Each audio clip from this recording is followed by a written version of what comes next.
छोटे से ब्रेक के बाद एक बार फिर आपका स्वागत है न्यूज 24/7 तक। मैं हूं आपके साथ निशा नामदेव। आइए रुक करते इस वक्त की बड़ी खबर की ओर। बल्लारपुर नगर परिषद ने कर वसूली में देरी के मामले में संपत्ति मालिकों से प्रतिमाह 2% अतिरिक्त जुर्माना वसूलना शुरू किया है। यह अनुचित है और आम नागरिकों को वित्तीय कठिनाई का सामना करना पड़ रहा है। इसलिए उलगुलान एसोसिएशन ने लगाए गए अतिरिक्त शुल्क को रद्द करने की मांग की है। संपत्ति कार्य पर अध्यक्ष राजू जोड़े के नेतृत्व में मुख्य अधिकारी को दिया गया। बल्लारपुर नगर निगम प्रशासन ने बल्लारपुर शहर के नागरिकों को 31 मार्च तक संपत्ति कर का भुगतान करने के लिए कहा। साथ ही यदि संपत्ति कर का भुगतान 31 मार्च के बाद किया जाता है या देरी से किया जाता है तो प्रशासन ने कहा कि प्रति माह 2% का अतिरिक्त शुल्क लगाया जाएगा। जुर्माना इसे तत्काल रद्द किया जाए, अन्यथा उलगुलान संगठन की ओर से जोरदार आंदोलन का आह्वान किया गया है। इस अवसर पर राजू जोड़े, संपत कोरडे, श्याम भाऊ जिलपे, नवीन डेविड, पंचशील तामगाड़गे, मंगेश बावने, प्रदीप रामचे के आदि कार्यकर्ता मौजूद रहे।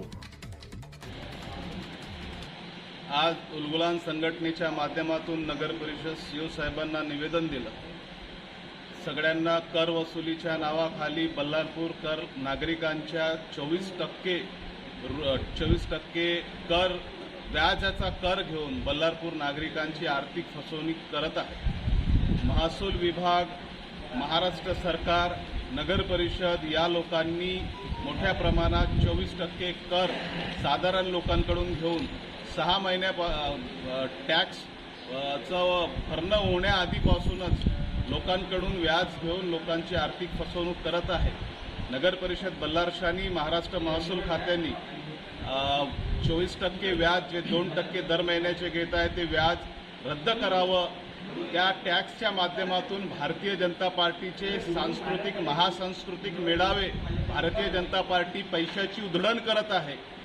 बल्लारपूर शहरातल्या सामान्य नागरिक, महाराष्ट्रातल्या सामान्य नागरिकांकडून टॅक्सच्या सामान्य नागरिकांच्या खिशातून पैसे घेऊन उधळपट्टी करणं थांबवून सामान्य लोकांवरती जे लादलेला व्याज आहे तो रद्द करावं, अन्यथा नगर परिषद, महसूल विभाग, महाराष्ट्र यांच्या विरोधामध्ये उलगुलान संघटनेच्या माध्यमातून तीव्र आंदोलन करू।